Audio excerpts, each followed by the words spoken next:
کسی نتیجے پر پہنچے، وہ اپنے لوگوں کا مزید خون نہیں بہانا چاہتا۔ اس سے بڑا آپ کو اور کیا ثبوت چاہیے کہ جس کے گھر میں لاش پڑی ہو اور وہ کہہ رہا ہو نہیں ہم بات بھی کر سکتے ہیں، ہم معاملے کا حل بھی نکال سکتے ہیں؟ اس سے بڑا اور کیا ثبوت آپ کو چاہیے جو آپ کو یہ بتائے کہ یہ لوگ شرپسند نہیں ہیں، یہ دہشت گرد نہیں ہے، یہ پاکستان کے دشمن نہیں ہے؟ یہ جو گرے لگا دی ہیں نا خواجہ آصف جیسے بندوں نے، یا شہباز شریف نے، یا فیلڈ مارشل عاصم منیر اور اس کی ٹیم نے، یہ جو گرے لگا دی ہیں نا، یہ ہاتھوں سے تو لگائی ہیں، یہ دانتوں سے کھولنی پڑے گی ان کو۔ اور بلاول کی حکومت ہے نا وہاں پہ، آزاد کشمیر میں حکومت تو بلاول کی ہے، اسی لیے لوگ اس کو ریجیکٹ کر رہے ہیں۔ نون لیگ کو سادہ اکثریت دلوا دی گئی 2 ہی مراحل میں، پیپلز پارٹی کو، یعنی یہ اکیلے بھاگے ہیں دونوں اور ان کا مقابلہ یہ نہیں کر پائے، ووٹ لے ہی نہیں پائے۔ جعلی فارم 47 ان کو پھر بھی چاہیے تھے۔ بلاول جناب باہر ہو گیا حکومت بنانے کی ریس سے، اور پی ایم ایل این جو ہے وہ 2 مراحل کے بعد ان کو یہ سہولت دے دی گی۔ میں نے آپ کو کہا تھا کہ جو سیکٹر کمانڈر ہیں بریگیڈیئر فائق آزاد کشمیر میں، نواز شریف سے بہت عشق کرتے ہیں، وہ بہت پیار ہے ان کا، نواز شریف سے بہت زیادہ پیار ہے، اتنا پیار ہے کہ وہ اپنے قریب یا ان کے پاس جو قیدی بھی جاتے ہیں ان کو جا کے بھی وہ نواز شریف کی تعریفیں کرتے ہیں اور ان کے لیے تبلیغ کرتے ہیں۔ اتنا پیار ہے کہ آئی ایس آئی کی قید میں جو دہشت گرد یا بڑے بڑے مجرم یہ پکڑ لیتے ہیں، ان کو بھی جا کے وہ کہتے ہیں کہ نواز شریف سے اچھا آدمی کوئی نہیں ہے۔ بریگیڈیئر فائق کی میں آپ کو بات بتا رہا ہوں۔ بہرحال دیکھتے ہیں یہ عشق کب تک چلتا ہے۔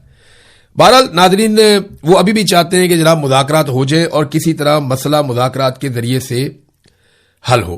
ناظرین، آزاد کشمیر کے الیکشن کی صحیح کوریج کرنے پر الجزیرہ کے اوپر بہت تنقید کی گئی ہے، اور پاکستان کے اوپر اس کی جو الجزیرہ انگلش کی ویب سائٹ ہے وہ اب پراپر کام نہیں کر رہی، اس کو ایسا لگتا ہے محدود کر دیا گیا، اور وزارت اطلاعات اس کے لیے اس لیے رسپانسیبل ہے کہ انہوں نے باقاعدہ ایک پریس ریلیز جاری کر دی الجزیرہ کی رپورٹنگ کے خلاف۔ سوال میرا یہ ہے کہ آزاد کشمیر میں الیکشن ہو رہے ہیں، وہاں پہ بین الاقوامی میڈیا جاتا ہے اور جا کر کوریج کرتا ہے، تو اس سے آپ کو کیا پرابلم ہے؟ اور وہ اگر اپنی رپورٹنگ کرتا ہے تو اس سے آپ کو کیا پرابلم ہے؟ دیکھیں، بائسڈ رپورٹنگ ہوتی ہے، بعض اوقات میڈیا کرتا ہے، وہ پلاننگ کر کے آتا ہے، جیسے کہ طالبان کے خلاف کی گئی افغانستان میں، یا افغان گورنمنٹ کے خلاف بھی کی گئی، بعض اوقات ایران کے خلاف کی گئی، بعض اوقات فلسطین یا غزہ کے خلاف کی گئی، بعض اوقات ڈونلڈ ٹرمپ کے خلاف بھی ہوئی، وہ بھی شکوہ کرتا ہے۔ تو یہ ہوتی ہے، بین الاقوامی سطح پہ یہ گیم کھیلے جاتے ہیں، لیکن ایسے ڈیل نہیں کیا جاتا ان چیزوں کو۔ آپ یہ دیکھیں نا کہ یہاں پہ وہ ویب سائٹ ہی بند کرنے کی کوشش کر رہے ہیں، اس کے علاوہ ایک اور پابندی لگا دی جناب کہ آپ لاہور، کراچی اور اسلام آباد سے باہر جائیں گے تو آپ بتا کے جائیں گے۔ اب جو جرنلسٹ کام کرتے ہیں بین الاقوامی میڈیا کے ساتھ وہ سارے پاکستانی لوگ ہیں، زیادہ تر لوگ پاکستانی ہیں، ایسا نہیں ہے کہ گورے یہاں پہ آئے ہوئے وہ اپنا بندہ نہیں بھیجتے پاکستان میں، حالات بہت خراب ہیں، انہیں پتا ہے ہمارا بندہ آئیڈینٹیفائی ہو جائے گا، کوئی اٹھا لے گا، مار دے گا۔ تو پاکستانی وہاں پہ کام کر رہے ہیں بین الاقوامی میڈیا چینز کے لیے، اب ان کے اوپر بھی نئی طرح کی پابندیاں لگائی جا رہی ہیں۔ اس سے پہلے ناظرین میں آگے بڑھوں باقی خبروں کی طرف، میں نے آپ سے پہلے بھی کہا تھا، میں دوبارہ وہی چیز آپ کے سامنے دہرا رہا ہوں کہ اگر آپ اوورسیز پاکستانی ہیں اور آپ پاکستان میں پیسے بھیجنا چاہتے ہیں تو ایک ایپلیکیشن میں نے آپ کو بتائی تھی، ٹیپ ٹیپ سینڈ، آپ اس ایپلیکیشن کو استعمال کر سکتے ہیں، کافی لوگوں نے استعمال کیا بھی ہے اس کو، اور اس میں اگر آپ برطانیہ میں رہتے ہیں، یو اے ای میں رہتے ہیں، کینیڈا میں، یورپ میں، آسٹریلیا میں، امریکہ میں، اگر ان ممالک میں آپ رہتے ہیں تو آپ پیسہ اس ٹیپ ٹیپ سینڈ کے ذریعے پاکستان میں بھجوا سکتے ہیں۔ یہ پیسہ ایزی پیسہ یا جائز کیش کے جو اکاؤنٹس ہیں ان کے اندر بھی آپ بھیج سکتے ہیں ان ممالک سے پیسہ۔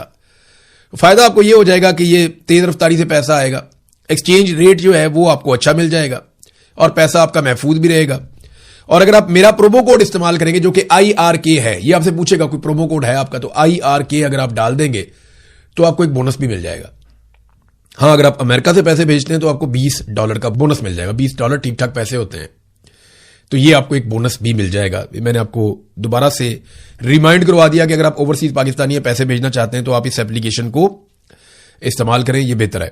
ناظرین، آج وزیرستان میں دھماکہ ہو گیا، کبھی ہنگو میں دہشت گردی ہوتی ہے، کبھی پشاور میں دہشت گردی ہوتی ہے، کبھی کبل میں دہشت گردی ہوتی ہے، کبھی کسی اور ایریا میں دہشت گردی ہوتی ہے۔ لگاتار دہشت گردی کے واقعات خیبر پختونخوا میں بڑھتے چلے جا رہے ہیں۔ کیوں بڑھتے چلے جا رہے ہیں اس کے بارے میں کھل کر کوئی بات نہیں کر رہا، لیکن مراد سعید نے کہا کہ جب بھی کبھی ہم سوال اٹھاتے ہیں تو دہشت گردی بہت تیزی سے بڑھ جاتی ہے اور ہمارے علاقوں میں مارکوٹائی شروع ہو جاتی ہے۔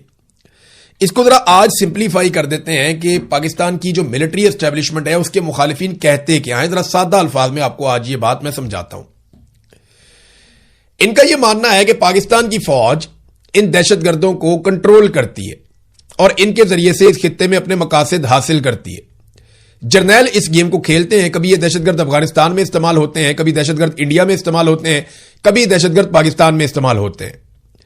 طریقہ کار کیا ہے کہ جہاں پہ پاکستان کی ملٹری اسٹیبلشمنٹ جا کر بیٹھنا چاہتی ہے وہ وہاں پہلے دہشت گردی کے واقعات کرواتی ہے، اور جب وہاں دہشت گردی بہت بڑھ جاتی ہے، آگ لگ جاتی ہے، تو اس کے بعد آپریشن کے بہانے وہاں پہنچتے ہیں اور پھر اس ایریا پہ کنٹرول ہو جاتا ہے اور پھر دہشت گردی ختم ہو جاتی ہے. یہ ان لوگوں کا ماننا ہے. مراد سعید نے بھی یہ بات کی، باقی لوگوں نے بھی یہی بات کی، امن پاسون والے بھی یہی بات کرتے ہیں، خیبر پختونخوا کے وکلا سے آپ ملے وہ بھی یہی بات کرتے ہیں، صحافیوں سے ملے آف دی ریکارڈ وہ سارے لوگ یہی بات کرتے ہیں. اوپنلی کہنے میں ذرا لوگ ڈرتے ہیں، وہ یہ کہتے ہیں جی کہ ہمیں اٹھا لیں گے، ماریں گے، غائب کر دیں گے، تشدد کریں گے، جان سے مار دیں گے، تو ہم کیا کریں. اچھا جو بولتا ہے نا اس کے اوپر بھی اٹیک ہوتا ہے. اب جو حملے ہو رہے ہیں آپ غور کیجیے گا، یہ ہو رہے ہیں ان لوگوں پہ جو امن کے لیے آواز اٹھاتے ہیں. اب جو بندہ کہہ رہا ہے امن ہونا چاہیے، آپریشن نہیں ہونا چاہیے، جو بندہ آپریشن کے خلاف ہے، امن کے خلاف ہے، اس کے اوپر اچانک سے حملہ ہو جاتا ہے. جو یہ کہتا ہے کہ میں ملٹری آپریشن نہیں کروانا چاہتا، اس کے اوپر بھی حملہ ہو جاتا ہے. تو طالبان اگر فوج سے لڑ رہے ہیں تو ان کو تو فوج کا آپریشن سوٹ ہی نہیں کرتا، تو پھر وہ ایسے لوگوں پہ اٹیک کیوں کرتے ہیں جو لوگ یہ کہہ رہے ہیں کہ جناب آپریشن نہیں ہونا چاہیے، اور لگاتار پولیس کو نشانہ بنایا جا رہا ہے. تو جیسے جیسے 5 اگست قریب آ رہی ہے، آپ غور کیجئے پچھلے چند دنوں میں دہشت گردی کے واقعات ایکسلریٹ ہوئے ہیں. خیبر پختونخوا میں دہشت گردی کے واقعات میں ایک دم اضافہ ہو گیا ہے، اور وہ ہوا جیسے ہی انہوں نے اناؤنس کیا پاکستان تحریک انصاف نے ہم بہت بڑا جلسہ کرنے جا رہے ہیں، فائنل تحریک کی طرف جا رہے ہیں، ہم بہت بڑی موو اب چلائیں گے. عمران خان کی بہن بھی نکلی، وہ الگ الگ جگہوں پہ جا رہی ہیں. آج کل جن ایریاز میں علیبہ خانم پھر رہی ہیں، اللہ تعالیٰ ان کی زندگی کی حفاظت کرے، وہ انتہائی خوفناک علاقے ہیں. وہاں گڈ طالبان بھی ہیں، بیڈ طالبان بھی ہیں. بیڈ طالبان وہ ہیں جن کے بارے میں یہ تاثر ہے کہ وہ پاکستان کی ملٹری اسٹیبلشمنٹ کی بات ہی نہیں سنتے، وہ کنٹرول ہی نہیں ہو سکتے. گڈ طالبان وہ ہیں جو پاکستان کی ملٹری اسٹیبلشمنٹ کی بات سنتے ہیں اور ان کے کہنے کے مطابق کنٹرول بھی ہو جاتے ہیں. اور گڈ طالبان کو لا کے بسانے کی بات جنرل باجوہ نے خود پارلیمنٹ کے سامنے کی تھی. یعنی وہ لوگ پارلیمنٹیرین بیٹھے ہوئے تھے عمران خان سے، یہ بار بار کہتے رہے کہ جناب ہم نے ان کو لا کر بسانا ہے، یہاں پہ یہ ہمارے اپنے لوگ ہیں. گڈ طالبان وہ ہیں جن سے کسی کو بھی اٹھوایا جا سکتا ہے، کسی کو مروایا بھی جا سکتا ہے. علی امین گنڈا پور نے مجھے کہا، اور بہت پبلکلی انہوں نے بار بار یہ بات کی، علی امین گنڈا پور نے، کہ جو گڈ طالبان ہے نا یہ فوج کا کھیل ہے، یہ نہیں کھیلنا چاہیے. اور پولیس بھی بگڑ گئی تھی خیبر پختونخوا کی، جناب ہمیں ہتھیار دیں، ہمیں اختیارات دیں، ہم جانے اور دہشت گرد جانے. ہم دہشت گرد کو پکڑتے ہیں، ایجنسیاں آگے چھڑا کے لے جاتی ہے، جناب ہمارا ایسٹ ہے. یعنی ایک بندے کو پکڑا بم کے ساتھ، بندوق کے ساتھ، دہشت گردی وہ کر رہا تھا، وہ ظلم کر رہا تھا، اس کو پکڑ لیا پولیس نے، بڑی محنت کے ساتھ پولیس پکڑتی ہے، وہ ایجنسیاں آگے چھڑوا کے لے جاتی ہیں، ہمارا آدمی ہے. تو گڈ طالبان یہ ہے. بیڈ طالبان وہ ہے جو فوج کی بات بھی نہیں سنتا، فوج پہ بھی اٹیک کرتے ہیں. تو دونوں طرح کے طالبان موجود ہیں، گڈ طالبان، بیڈ طالبان. اب سہیل آفریدی نے کہا کیا، ذرا یہ آپ سنیں. انہوں نے کہا جی میں پالیسی سازوں کو کہتا ہوں کہ آپ اپنی پالیسی کے اثرات کا اندازہ آپ کو نہیں ہوتا. بند کمروں میں کوئی پالیسی خیبر پختونخوا میں نہیں چلے گی. آپ اپنے بچوں کے بارے میں سوچیں کہ تیرا کے بچے سردی کے اندر کیمپوں میں پڑے ہوئے ہیں، آپ کے بچے وہاں پہ رہ سکتے ہیں؟ آپ رہ سکتے ہیں؟ تو آپ نے ہمیں بہت تکلیف دی ہے. پالیسی وہی چلے گی جو خیبر پختونخوا کی عوامی حکومت بنائے گی. میں آپ کو پالیسی کے ساتھ گارنٹی دیتا ہوں کہ اگر 100 دن کے اندر خیبر پختونخوا میں امن آ جائے گا اگر آپ میری پالیسی چلنے دیں. یہ بات کی سہیل آفریدی نے کہ ڈنڈے کی پالیسی خالی نہیں چلے گی، یہ گڈ طالبان بیڈ طالبان والا کھیل نہیں چلے گا. آپ ہمیں موقع دیں، مجھے میری پالیسی امپلیمنٹ کرنے دیں، مداخلت نہ کریں، 100 دن کے اندر خیبر پختونخوا میں امن آ جائے گا. پھر انہوں نے کہا مسلسل ان لوگوں کو چھوڑا جا رہا ہے. اس کے 2 مطلب ہیں. ایک تو ان کو چھوڑ دیا کھلا کہ جو مرضی کرے، دوسرا یہ ہے کہ ان کو باقاعدہ بھجوایا جا رہا ہے کہ یہ کارروائیاں ڈالو، جان بوجھ کر چھوڑا جا رہا ہے. سوات میں جو ہوا، بنیر میں کچھ ہونے جا رہا ہے، ہنگو میں واقعہ کس کی غفلت کی وجہ سے ہوا، دیر کا واقعہ ہوا، پولیس ان کو بلا رہی تھی سیکورٹی فورسز کو کہ آؤ آگے ہماری مدد کرو اس وقت، لیکن کوئی نہیں آیا، وہ نہیں آئے. یہی بات تو ہوئی وہاں پہ بلوچستان میں بھی کہ جب پولیس کے اوپر اٹیک آیا، پولیس کو مدد چاہیے تھی، پیچھے سے انہوں نے فوج کو بلایا، فوج آئی نہیں. وہ بہت قریب تھے لیکن وہ نہیں آئے. ساری رات وہ لڑتے رہے، سارے شہید ہو گئے، باقیوں کو اٹھا کے لے گئے، پہاڑوں پہ مار کے لاشیں پھینک دی، فوج نہیں آئی. یہی بات جو ہے وہ یہاں پہ بھی کہہ رہے ہیں. وزیر اعلیٰ کہہ رہا ہے ایک صوبے کا امن کے لیے کسی پالیسی سے بغاوت کرنی پڑی تو میں کروں گا. پھر انہوں نے کہا جی میری اپنی پالیسی ہے، میں وہ پالیسی آپ کو بتا رہا ہوں، اس کے مطابق آپ چیزوں کو ٹھیک ہونے دیں. مراد سعید نے بھی یہی بات کی تھی کہ جو لوگ امن کی بات کرتے ہیں ان کے اوپر حملے شروع ہو جاتے ہیں. ایسا کیوں ہوتا ہے؟ ناظرین ایک لڑائی اور بھی چل رہی تھی، آپ کو یاد ہوگا، محسن نقوی، ان کی company P M L N, peoples party, کوئی، میں نے آپ کو پہلے بھی بتایا کہ ایسی کوئی لڑائی نہیں ہے. نواز شریف نے اپنی پارٹی کو یہ کہا ہے کہ محسن نقوی کے سامنے کسی نے کسی قسم کی بدتمیزی نہیں کرنی. یعنی شہباز شریف کی محسن نقوی سے ایک ملاقات بھی ہو گئی ہے، اور نواز شریف نے جو مشاورت کی ہے اپنی پارٹی کے قریبی ترین لوگوں سے، انہوں نے اپنے رہنماؤں کو یہ پیغام دیا کہ محسن نقوی سے کوئی بدتمیزی نہیں کرے گا، ہم اس وقت یہ لڑائی نہیں لے سکتے. یعنی نواز شریف نے ایک مرتبہ پھر سرنڈر کر دیا جیسے وہ ہمیشہ کرتے آئے. اس کو نا سب سے اچھا الیبوریٹ کیا ہے حماد اظہر صاحب نے. حماد اظہر صاحب نے بڑی زبردست بات لکھی ہے, پی ٹی آئی سے ان کا تعلق ہے. وہ یہ کہتے ہیں کہ ذرائع کے مطابق نون لیگ میں نظریاتی اعتبار سے دو مختلف آراء پائی جاتی ہیں, یعنی نون لیگ دو حصوں میں ڈیوائیڈ ہو گئی. یہ جو لڑائی چل رہی ہے اس حوالے سے, ایک گروپ کے مطابق بغیر کسی دیر کے اسٹیبلشمنٹ کا سجا پاؤں پکڑ لینا چاہیے, یعنی سیدھا پاؤں اسٹیبلشمنٹ کا فوراً پکڑ لیں, کوئی دیر آپ کو نہیں کرنی چاہیے.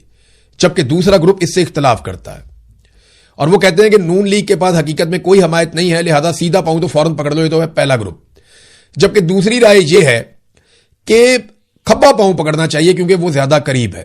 یہ جناب حماد اظہر صاحب نے کہا کہ ہم الٹے ہاتھ پہ کھڑے تو لیٹ ہو جائے گا, سیدھا پاؤں نہیں پکڑتا, الٹا پاؤں پکڑ لو اسٹیبلشمنٹ کا, جلدی جلدی بس اسٹیبلشمنٹ کے پاؤں میں گر جاؤ. یہی بات نواز شریف نے عملی طور پہ ثابت بھی کی. انہوں نے کہا جی محسن نقوی نے کوئی نہ چھیڑے, ہم کوئی لڑائی نہیں لے سکتے, ہماری اس وقت اس طرح کی حیثیت نہیں ہے, ہم لڑائی شروع نہیں کر سکتے. تو آپ دیکھیں گے زیادہ یہ لڑائی نہیں ہوگی. ہاں ایک لڑائی جو خواجہ آصف نے چھیڑی ہے علیم خان کے ساتھ, وہ چلے گی ابھی تھوڑی سی میرے خیال میں. آئی پی پی دیکھیں نا, اسٹیبلشمنٹ نے ایک پولیٹیکل پارٹی بنائی, وہ ایک بھی سیٹ نہیں جیتی. اور آئی پی پی پہ تنقید کرنے سے پہلے نواز شریف اتنا یاد رکھے اور خواجہ آصف بھی یہ بات یاد رکھیں کہ اون چودھری کو ووٹ نواز شریف نے دیا ہوا ہے اور آئی پی پی کا نون لیگ کے ساتھ انتخابی اتحاد ہوا تھا. لیکن ابھی علیم خان صاحب کے پرپرزے نکل آئے ہیں تو انہیں لگتا ہے کہ یار ہمارے سامنے ہی ہمارے ہاتھ کا بچہ پرپرزے نکالے گا اور یہ ہمارے خلاف بات کرے گا, یہ بتائے گا مظفر آباد میں روڈ کیوں نہیں بنی. حالانکہ یہ وزیر مواصلات ہے, اس نے ایک مرتبہ بھی, خواجہ آصف نے کہا کہ یہ بندہ کابینہ کے ایک بھی اجلاس کے اندر اس نے کبھی مطالبہ نہیں کیا, کبھی کوئی بریفنگ نہیں دی, کبھی کوئی بات نہیں کی سڑک کے بارے میں. وہاں جا کے اس نے رولا ڈال دیا یہ سڑک کیوں نہیں بنی. اور اگر سڑک نہیں بنی تو پچھلے 2.5 سال سے یہی تو وزیر مواصلات ہے, اسی کا کام ہے یہ سڑک بنانا, ہمارے کھاتے کیسے ڈال سکتا. پھر تو نے کہا جی لاہور راوی کے کنارے جو بستیاں ڈوب گئی تھیں اس کے لیے بھی ذمہ دار یہی آدمی ہے. تو خواجہ آصف دھلائی کر رہا ہے علیم خان کی, علیم خان کے بندے دھلائی کر رہے ہیں خواجہ آصف کی کہ تو جعلی سیٹ کے اوپر ہے, تیری اوقات ہی کوئی نہیں ہے. اور خواجہ آصف کے پرانے سٹیٹمنٹ نکال کے ڈال رہے ہیں. اب آپ کو میں مزے کی بات بتاتا ہوں کہ علیم خان اتنا ایگو آ جاتی ہے نا بندے کی, پیسہ ہو تو ایگو بھی آ جاتی ہے, اور کمزور کے اوپر تو ویسے ہی بڑا غصہ چڑھتا ہے. ابھی کوئی کیپٹن میجر کوئی فون کر کے گالیاں بھی دے دے گا تو ان کی یہ کسک نہیں سکتے, یہ ایک لفظ نہیں بول سکتے, یہ جواب ہی نہیں دے سکتے. لیکن خواجہ آصف ہے نا پولیٹیکل آدمی ہے, اس کو گندا کرنا ہے. تو انہوں نے نا مختلف کمپنیوں سے رابطہ کرنا شروع کر دیا کہ مختلف صحافیوں کے ذریعے سے, مختلف لوگوں کے ذریعے سے خواجہ آصف کو اب ہم نے گندا کرنا ہے, اس کے پرانے کلپ نکال کر چلانے ہیں, اس کو ہم نے خراب کرنا ہے. اور باقاعدہ الگ الگ جگہ پہ انہوں نے پرائیویٹ کانٹریکٹرز ہائر کیے اور انہیں کہا, میرے سے 3 لوگوں نے رابطہ کیا, میرا نمبر سب کے پاس ہی ہے, 3 لوگوں نے رابطہ کیا. انہوں نے کہا عمران بھائی ایک چھوٹا سا کانٹریکٹ ہے. میں نے کہا جی کیا؟ انہوں نے کہا خواجہ آصف کی منجی ٹھوکنی ہے, تو چیزیں ہم آپ کو بھجوائیں گے, آپ نے خواجہ آصف کی ایسی کی تیسی پھیر دینی ہے. میں نے کہا یار کسی کے کہنے کے, اور انہوں نے ساتھ میں یہ کہا اس میں بہت پیسہ ہے, اس میں بہت پیسہ ہے, آپ بتائیں کہاں پہ پیسہ ٹرانسفر کرنا ہے, آپ کو پیسہ مل جائے گا, خواجہ آصف کی منجی ٹھوک دیں آپ. اور یہ میں حلفن بات کہہ رہا ہوں, آپ مجھے, میں حلف نہیں لیتا لیکن میں حلفن بات کہہ رہا ہوں کہ یہ ہوا کہ علیم خان نے پرائیویٹ لوگوں کو ہائر کیا اور انہیں کہا کہ خواجہ آصف کی آتما رول دو, نکالو اس کے سارے پرانے کلپ, یہ بھی نکالو وہ بھی نکالو. تو خواجہ آصف کے خلاف جو اس وقت ہو رہا ہے نا, یہ ایک باقاعدہ پیسہ لگا کے کی جانے والی ایک کمپین ہے. خواجہ آصف انتہائی گھٹیا نوعیت کی سیاست کی, انہوں نے بے ڈگرک کیا, انہوں نے پاکستان کا بھی اور سیاست کے وقار کا بھی. کچھ چیزیں ان کی پازیٹو بھی ہوں گی لیکن زیادہ تر نیگیٹو ہی ہیں, اور جو کردار انہوں نے پچھلے 10-12 سال میں ادا کیا وہ تو بے ڈگرک ہے. تو خواجہ آصف نے جتنا مرضی گند مارا ہو, لیکن یہ جو کمپین ابھی چل رہی ہے نا علیم خان سے لڑائی کے بعد, یہ پیڈ ہے, اس میں پیسہ کافی لگا ہوا ہے. اور الگ الگ لوگوں نے میرے سے رابطہ کیا اور مجھے کہا جناب بہت پیسہ ہے, آپ صرف خواجہ آصف کو جو برا کہنا ہے, آپ تو پہلے ہی ان کے خلاف ہیں, تو آپ کر دینا بھائی تھوڑا سا. میں نے کہا یار ایسے نہیں کروں گا. پھر میں نے سوچا اس کو ایکسپوز کر دیتے ہیں کہ علیم خان اپنے پیسے کے ذریعے سے خواجہ آصف پہ اٹیک کروا رہا ہے. اب خواجہ آصف جانے اور علیم خان جانے, ہمارا تو پرابلم یہ ہے کہ پیٹرول کی قیمتیں کم نہیں ہو رہی. یہ دیکھیں نا آپ, عالمی منڈی میں پیٹرولیم مصنوعات کی قیمتیں لگاتار کم ہو رہی ہیں. $80 فی بیرل سے بھی نیچے چلی گئی ہیں, $75 تک, $78 تک. یہ قیمتیں جنگ سے پہلے والے حالات میں واپس آ گئیں. لیکن پاکستان میں قیمتوں کو ٹھیک نہیں کر رہے. صرف پچھلے 15 دنوں میں ڈیزل کی قیمت میں $70 فی لیٹر کا اضافہ کیا گیا اور چند پیسے کی کمی کی گئی. افغانستان میں جو اضافہ ہوا وہ $1 کچھ پیسے کا اضافہ ہوا 15 دنوں میں. انڈیا میں کوئی اضافہ نہیں ہوا, بنگلہ دیش میں کوئی اضافہ نہیں ہوا, نیپال میں کوئی اضافہ نہیں ہوا. ان ملکوں نے پیٹرولیم مصنوعات کی قیمتوں میں اضافہ نہیں کیا, پاکستان نے اضافہ کر دیا پکڑ کے. $70 فی لیٹر ڈیزل